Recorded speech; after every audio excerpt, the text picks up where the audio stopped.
안녕하세요, 여러분. 반재경입니다. 인생 중간 점검 중인데요.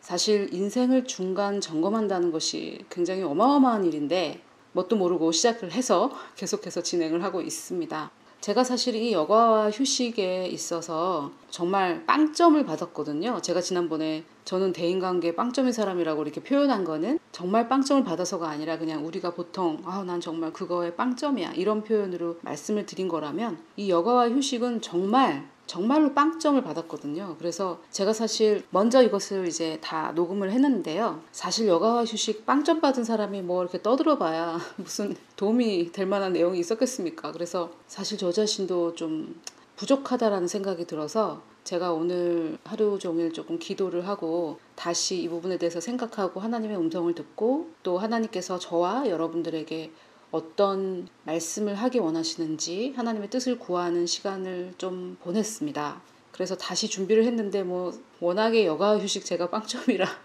내용이 크게 달라지진 않았어요. 하지만 지금 5번째 영역을 하고 있는데 제가 매번 사실 영상을 올리고 좀 후회가 돼요. 이것도 빼먹었네, 이 얘기도 했었어야 되는데 등등 여러 가지 부족한 점이 좀 많은 것 같아서 만족스럽진 않지만 제가 엄청 잘해서 하나님께서 역사하시는 건 아니라고 믿고, 여러분 각자의 마음에 계신 성령 하나님께서 각자의 상황에 맞게 적용해 주실 거라고 믿고 진행을 하도록 하겠습니다. 여러분들께서 1000명이 들으시면은 1000명의 상황이 각자 다 상황이 다르실 텐데 제가 모든 상황을 다 얘기한다 할지라도 아마 빠지는 것이 없지 않을 것입니다.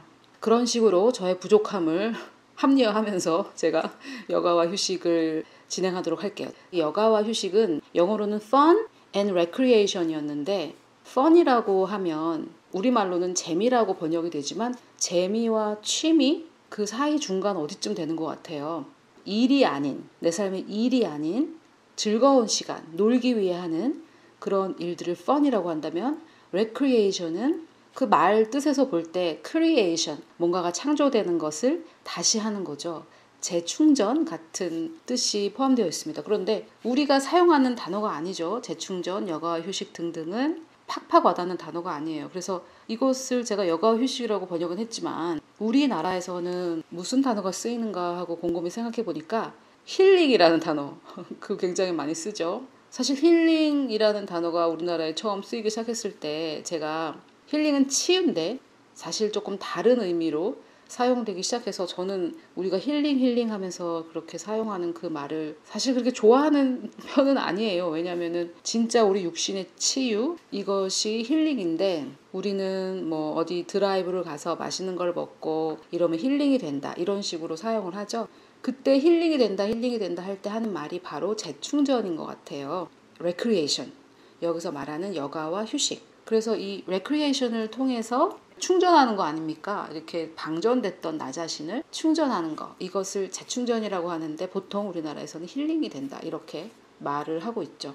그래서 사실 힐링이라는 말은 한국말도 아닌데다가 영어인데 영어의 본뜻과 상관없이 재충전이라는 말로 이 나라에서 지금 쓰이고 있네요. 영어가 타지에 나와서 고생 중입니다. 자, 아무튼 이 여가와 휴식이라는 이 영역은 나의 10분의 1을 차지하는 영역인데, 이 저자의 주장에 따르면요, 저는 이 여가 휴식이 빵점이고 이것과 반대되는 개념이라고 볼 수 있는 자기 개발은 만점이에요. 10점 만점.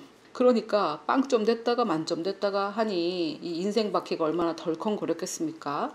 그런데 가만히 생각을 해보니까 이 여가와 휴식을 잘 하는 사람이 얼마나 될까 그런 생각이 들어요. 우리가 보통 저 사람 정말 자유로운 영혼이다 이렇게 분류하는 극히 일부의 분들은 이 여가 휴식을 잘 누리고 계실 수도 있겠죠. 그러나 그런 분들은 우리는 한량이니 뭐니 하면서 조금 깔보고 이런 문화죠. 우리가 우리나라의 역사를 볼 때 개발도상국에서 선진국까지 오기까지 정말 얼마나 열심히 일하고 과로하고 이렇게 했습니까? 그래서 한때, 지금도 그런지 모르겠지만 우리나라가 40대 남성 과로사가 1위였잖아요. 그게 세계 1위인지 OECD 국가 중에 1위인지 그거는 제가 자세하게 모르겠는데 한때 1위였죠. 지금도 1위인지 그건 잘 모르겠어요. 그래서 이 부분은 굉장히 균형이 조금 필요한 것 같은데, 우리 문화, 우리 나라의 문화, 또 우리 교회의 문화하고 굉장히 다르기 때문에 저도 이거 여가 휴식을 테스트를 하고 지금까지 굉장히 제 마음이 많이 변했는데요. 처음에는 이 테스트를 하면서도 이런 게 뭐가 중요해 이런 마음으로 했었어요. 근데 지금 제가 저 자신을 돌아보면서 좀 많이 변했어요. 그래서 여러분들도 어떤 분들은 오늘 제가 이 진행하는 이 내용을 들으면서 저거 왜 말씀 가르치는 사람이 저런 얘기하고 있어? 사치스러운 소리 하고 있네. 이렇게 생각되실 수도 있어요. 그러나 거듭 말씀드리지만 성령께서 여러분의 안에 일하시고 역사하시기를 기도하면서 시작을 하도록 하겠습니다. 자, 오늘 제목은 당신 안의 어린아이는 100% 살아있습니까? 라는 소제목이 달려있는데요.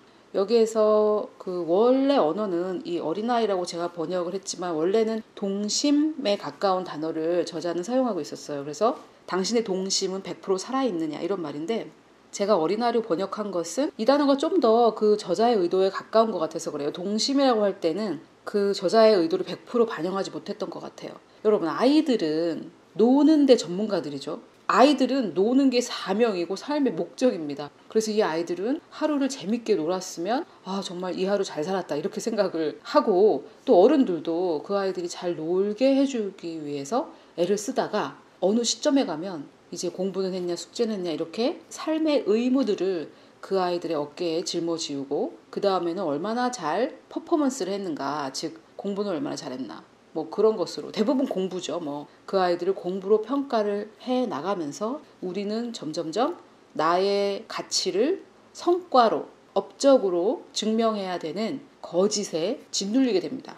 그러나 성과와 업적은 절대 나쁜 것이 아닌데 그것으로 나를 증명하려고 할 때 사단의 올무에 갇힐 수가 있게 되는 거죠. 그리고 제가 이 어린아이라고 번역한 이유 중에 하나는 제가 자주 예를 들고 좋아하는 조이스 마이어 목사님이 이런 말씀을 하셨어요. 본인의 어린 시절이 너무 불행하다 보니까 행복한 어린 시절을 보낸 남편과 결혼을 하고 발견하게 된 것인데 자기 남편 안에는 굉장히 건강한 어린아이가 살고 있더래요. 그래서 그분이 무슨 말을 했냐면 건강한 성인 안에는 건강한 어린아이가 살고 있다라는 말씀을 하셨어요. 그래서 저도 굉장히 제 안에 어린아이가 굉장히 죽어 있었던 그런 사람 중에 하나였기 때문에 그 말이 저에게 굉장히 어색하게 다가왔고 저에게 전혀 없는 영역이었기 때문에 이 10분의 1이라는 이 영역은 저에게 거의 없었던 영역이었기 때문에 또는 조금 누리고 있었을지라도 인식이 거의 없었던 영역이었기 때문에 건강한 성인 안에는 건강한 어린아이가 살고 있다는 얘기를 들으니까 상당히 기분이 나쁘더라고요.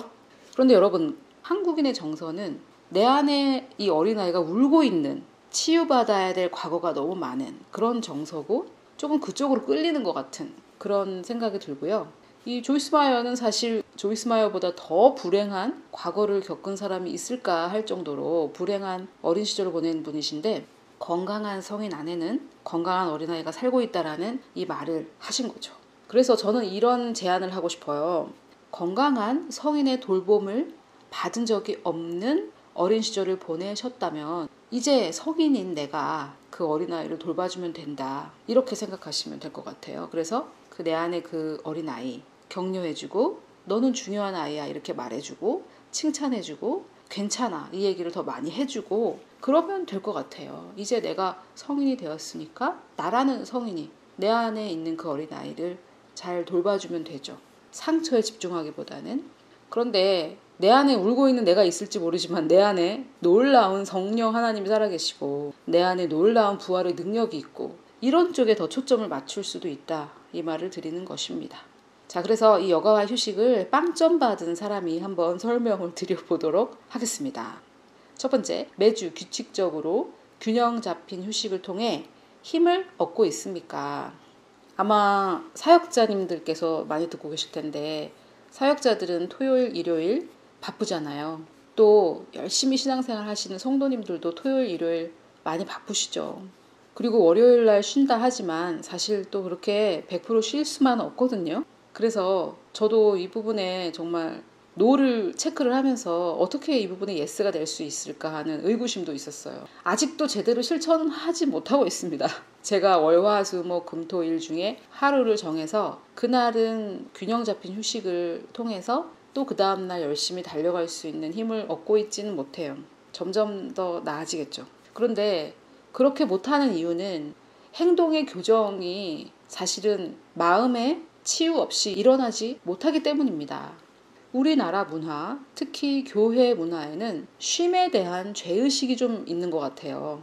항상 좀 바빠야 내가 생산성 있는 사람인 듯한 그런 인상을 가지고 있는 것 같고, 또 말씀드렸다시피 주말에는 특히 그리스도인들이 많이 바쁘죠. 그래서 사실 교회에 안 나가기로 이렇게 결정해서 안 나가는 성도들을 가난한 성도라고 부르지 않습니까? 안 나가를 거꾸로 해서 가난. 그런데 그분들은 사실 그냥 뭐 썬데이 크리스찬이었기 때문이 아니라 교회에 정말 열심히 헌신했던 분들이 정말 나중에 나가 떨어져 가지고 교회 안 나가게 되는 그런 경우가 많다고 해요. 그런 분들이 10만 명이라고 제가 들었는데 그 숫자를 뭐 정확하게 파악이 되겠습니까마는, 아무튼 교회에 안 나가게 되신 분들이 정말 열심히 교회에 헌신했던 그런 분들이라고 해요. 지금 저의 이 이야기를 듣고 계신 분들 중에도 아마 그런 분들이 많이 계실 거예요. 그래서 정말 우리가 신앙생활을 이렇게 도 아니면 뭐 교회에 가서 엄청 헌신하든지 아니면 안 나가든지 이렇게 할 수밖에 없었던 이유는 휴식에 대한 죄의식, 쉼에 대한 죄의식 때문이 아니었나, 그런 생각이 듭니다. 그래서 성령께서 여러분들에게 역사하셔서 우리의 마음이 치유되고 예수님께서 내가 너희를 쉬게 하리라고 하신 그 말씀의 참 뜻을 깨닫게 되시는 계기가 되었으면 좋겠습니다. 물론 진정한 신앙생활이라면 성도가 모일 때 힘을 얻는 것이 마땅한데요. 그것이 신앙생활이 아니라 종교생활, 교회 모임 생활이었다면 피곤하고 지칠 수밖에 없죠. 월, 화, 수, 목, 금 일하고, 또 토요일은 주일 준비, 주일은 또 섬김으로 바쁘고. 그런데 또 이 외에 교회를 열심히 나가지 않는 분들 중에서는 주말을 이용해서 뭘 또 배운다든지, 근데 제가 나중에 자기 개발에서 말씀드리겠지만 이것이 진정한 쉼이 되는 경우는 제외하고요. 뭘 배워야 마음이 편안하다든지 뭐 이런 분들 계세요. 쉬지 못해서. 또 주말에는 다른 알바를 한다든지 투잡을 갖는다든지 이렇게 할 때 사실 일시적인 재정의 증가는 있을 수 있겠지만 장기적으로 볼 때는 지쳐서 나가 떨어집니다. 제가 나중에 건강과 용모 부분에서 좀 더 자세하게 말씀을 드리겠지만 제가 완전히 나가 떨어져서 건강을 회복하는데 꽤 오래 시간이 걸렸던 경우 중에 하나거든요. 특히 사역자님들, 사실 사역자들은 쉼을 누릴 때 성도들부터 비난받기가 일쑤예요. 평신도이신 분들 한번 손 들어보라고 안 할 테니까 한번 생각해 보세요. 우리 교회 목사님이, 우리 교회 전도사님이, 또는 내가 헌금하고 있는 선교사님이 막 이렇게 휴가를 즐기고 맛있는 데 가서 비싼 음식을 먹거나 굉장히 즐겁게 밝게 살고 있는 그런 모습. 하루에 8시간은 꼭 취침하시면서 휴식을 충분히 누리고 안식을 누리고 휴가는 꼬박꼬박하고 이런 것들을 생각할 때 기분이 어떠세요? 사실 저에게도 사역자가 금식도 좀 하고 기도도 좀 많이 하라고 장문의 이메일을 보내신 분도 계시고요. 이 리더십에 있는 사람이 쉬고 노는 것을 못 보는 문화입니다. 저를 포함해서 그래요. 리더십에 있는 사람은 뭔가 금욕적인 생활을 해야 되고 맛있는 것도 먹어서는 안 되고 휴가도 가서는 안 되고 즐거워서도 안 되고 잠을 많이 자서도 안 되고. 여러분 사실 제 나이 또래 분들이 청년 시절이었을 때 이름만 말하면 다 아실 만한 굉장히 유명했던 청년 사역하셨던 어떤 목사님이 하루에 본인은 3-4시간만 잔다면서 많이 자는 사람 막 비난하고 그랬던 분 계세요. 그분 설교는 사실 처음부터 끝까지 좀 비난이었어요. 막 뭐라 하고 야단치는. 지금 생각하니까 왜 들었나 몰라요.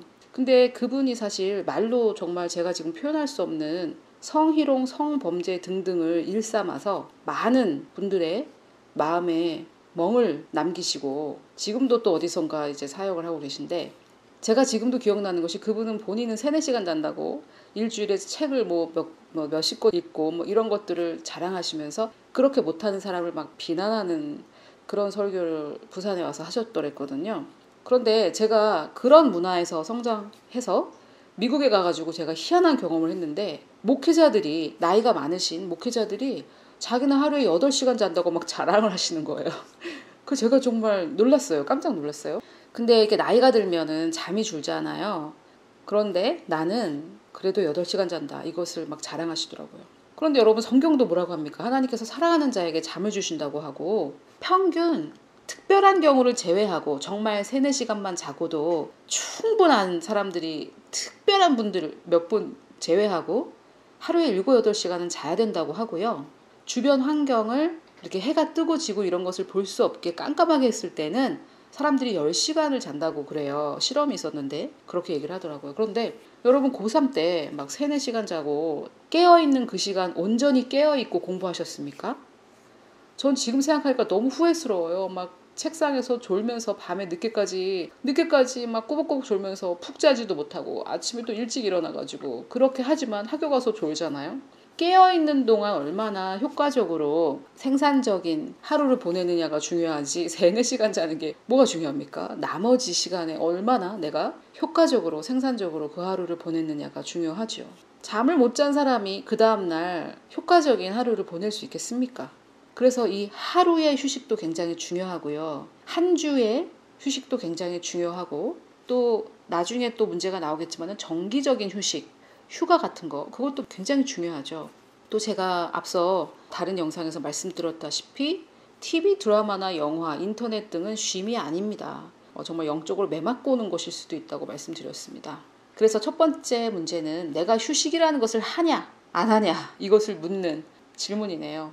그리고 제가 또 이 부분에서 말씀드리고 싶은 게 휴식 중에 어떤 게 있냐면 제가 그 성공하는 사람들을 연구한 책을 읽었었던 적이 있는데 정말 성공한 그 사람들의 공통적인 취미 비슷한 게 있는데요. 하루에 30분 이상을 우리나라 말로 하면은 멍 때리는 거죠. 그냥 먼 산을 응시한다고 그래요. 아무것도 안 하고 생각도 안 하고 그냥 먼 산을 응시하고 아무것도 안 하고 머리를 쉬는 시간을 30분 이상 보내는 것을 그 성공한 사람들을 조사해 보니까 모두 다 그걸 하고 있다고 하더라고요. 그런데 구글에서도 블루 스카이에다가 ing를 붙여서 그것을 동사로 만들어서 ing를 붙여서 블루 스카잉이라는 것을 하는데 회사 직원들을 하루에 30분 동안 파란 하늘을 그냥 아무것도 하지 않고 응시하도록 그렇게 한다고 해요. 그렇게 했을 때 사원들의 창의력이 더 올라가고 했던 결과가 있었기 때문에 그렇게 했었겠죠. 그래서 휴식이라고 할 때 누구랑 수다를 떤다든지 인터넷을 본다든지 카톡을 체크한다든지 페이스북을 체크한다든지 먹스타그램을 체크하든지 그런 거는 진정한 휴식이 아니고 저는 어떻게 하냐면은 그냥 눈 감고 누워 있어요. 가만히 아무것도 하지 않는 그게 저한테는 휴식이 되거든요. 그래서 그렇게 하루에 그 30분 투자해서 아무것도 안 하고 머리를 쉬는 거 테레비 보고 아무것도 안 하고 이런 거 아닙니다. 그런데 이 부분이 원명 목사님 책에 자주 나오는데 이것을 왜 안 하느냐? 주변의 모든 잡음이 사라졌을 때 하나님께서 내 마음에 심어 놓으신 자동 유도 장치 같은 게 있어서 정말 중요한 질문들을 나 자신에게 하게 된다고 합니다. 내가 지금 이렇게 살고 있는 것은 하나님의 뜻인가? 나는 하나님의 뜻 가운데 있는가? 이것이 전부인가? 내 인생에? 이런 질문들, 굉장히 중요한 질문들이 주변의 소음들이 잦아졌을 때 올라온다고 해요. 그래서 인간은 본능적으로 육신적으로 그것을 피하고 싶기 때문에 TV를 켠다든지 유튜브를 켠다든지 페이스북을 사돈의 8천 것까지 다 확인한다든지 그런 행동을 통해서 하나님의 그 세미한 음성을 자꾸만 차단하는 것이죠. 그래서 저는 이 매일의 휴식 중에 아무것도 하지 않고 눈도 감고 먼 산을 보신다든지 그래도 되겠지만 또 그러면은 산만해지시는 분의 경우는 눈도 감고 아무것도 하지 않고 너희는 가만히 있어 내가 하나님됨을 알지어다라고 말씀하신 그 하나님의 세미한 음성을 듣는 그런 시간을 매일의 휴식으로 취하시는 건 어떨지 권해보겠습니다. 자, 두 번째 문제. 정신적으로나 감정적으로 과부하가 걸렸을 때 멈춰서서 조절하는 방법을 알고 있습니까? 자, 이 부분에서 제가 조이스 마이 목사님의 예를 좀 들어보고 싶은데요. 평안이라고는 없는 평안이 도대체 뭔지 알 수도 없는 가정에서 성장을 해서 항상 머릿속이 시끄러웠다고 해요. 이분은. 근데 굉장히 하나님께서 정말 성숙한 남편을 주셨죠. 그래서 그 남편을 보면서 평안이라는 걸 처음 알게 됐고 본인도 마침내 평안해진 후에 이분이 어떤 고백을 하냐면 너무너무 따분하고 심심하더래요. 그 모든 문제, 머릿속에 불평, 불만, 비난, 원망, 한탄 이런 것들이 사라지고 나니까 너무나 심심하시더랍니다. 그래서 사실 과부하가 걸렸다라는 것을 알려면 평안한 상태가 무엇인지도 알아야 되겠는데 이 평정심을 가졌을 때의 상황을 경험해보지 못한 분들도 계시잖아요. 우리나라에 그냥 평범한 주부들, 평범한 학생들 스트레스 지수를 검사해 보니까 엄청 스트레스 지수가 높게 나왔다라는 얘기도 들었고 제 주변에 가까운 분들도 그런 경험이 있는데요. 이 질문은 참 내가 과부하가 걸렸다라는 것을 알려면 평정심이 무엇인지도 알아야 되고 항상 과부하가 걸리신 분들은 그것을 정상이라고 생각하실 수도 있기 때문에 참 슬픈 문제이기도 합니다. 그런데 만약에 내가 과부하가 걸렸다는 것을 알았을 때 어떻게 조절하는지 그 방법을 알고 있냐라는 질문이죠. 머리가 깜깜해지십니까?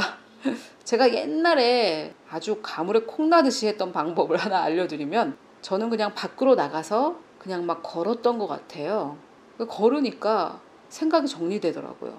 그래서 이번 문제는 과부하가 걸렸을 때 딱 멈춰서 그걸 조절하는, 수위를 내리는, 물이 너무 펄펄펄 끓고 있는데 가만히 냅두면은 넘쳐 흐르잖아요.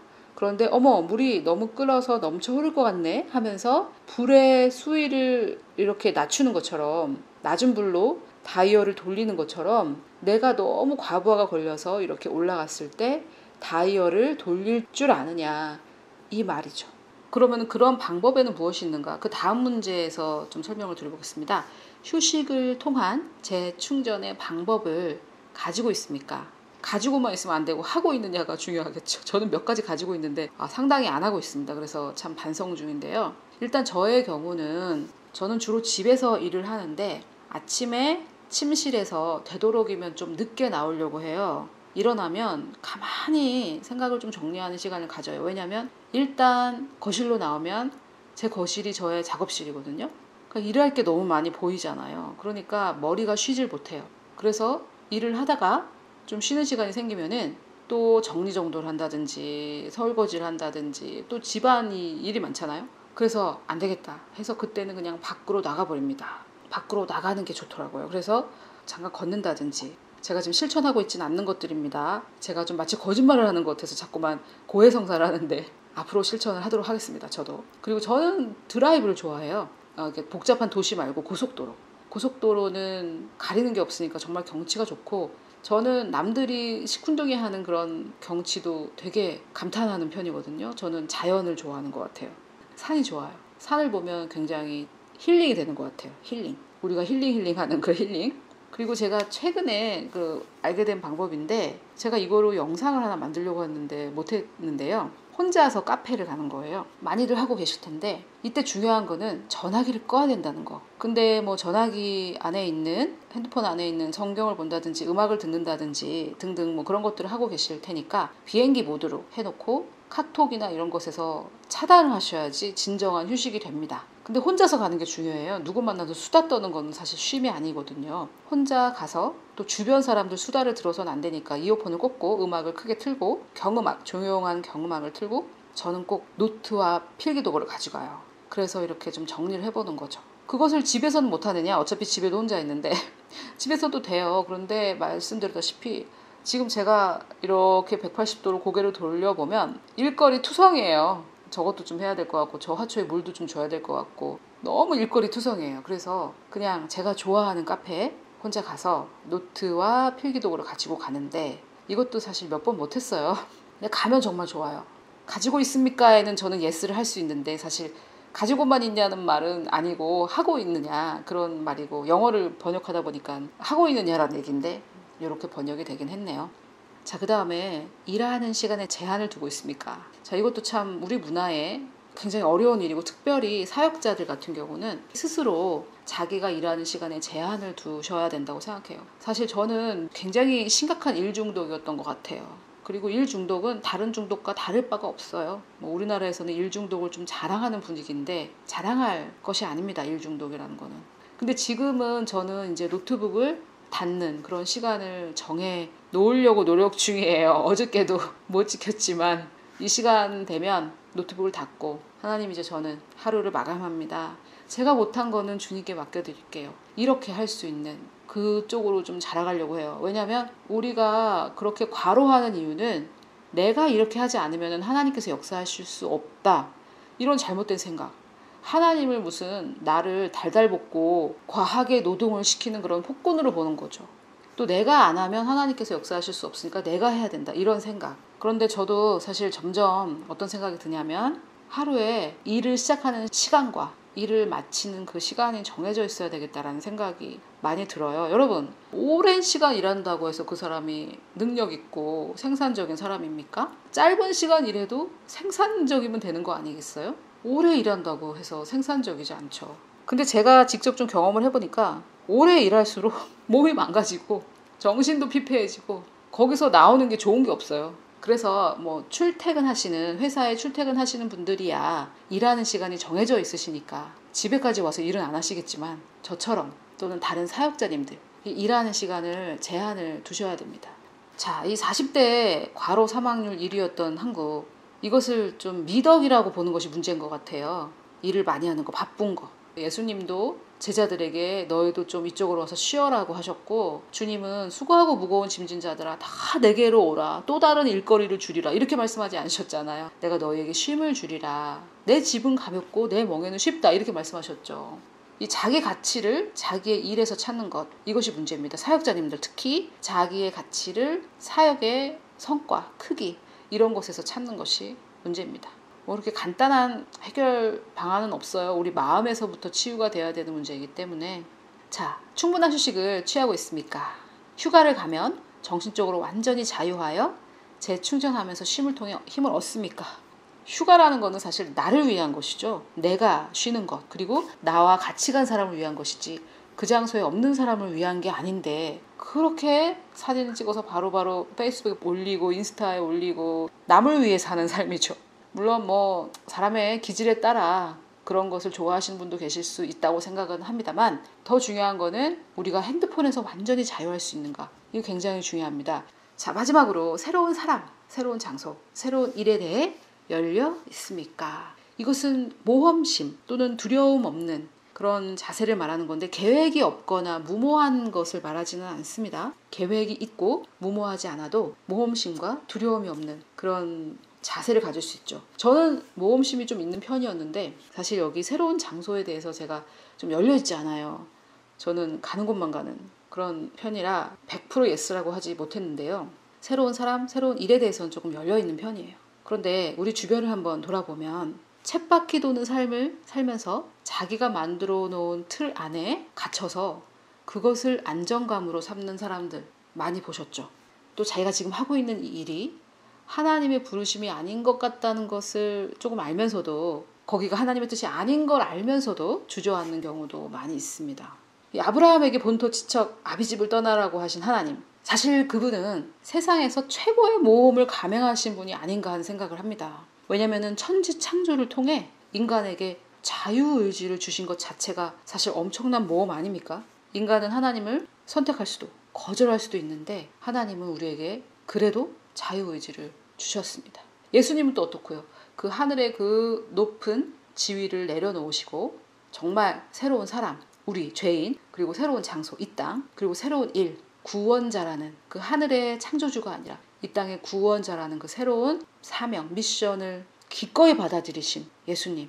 우리가 예수님의 장성한 분량에까지 자라간다는 것은 이 예수님의 두려움 없는 모험심도 닮아가는 것이라는 생각이 듭니다. 그래서 맨날 하던 일만 하시고 만난 사람만 만나시고 가던 곳만 가시면은 우리들의 5년, 10년, 20년, 30년, 40년 뒤에 삶은 뻔하겠죠? 지금하고 똑같겠죠? 그래서 새로운 사람, 새로운 장소, 새로운 일에 열려 계셨던 그 예수님처럼 우리도 모험심을 기꺼이 받아들였으면 좋겠습니다.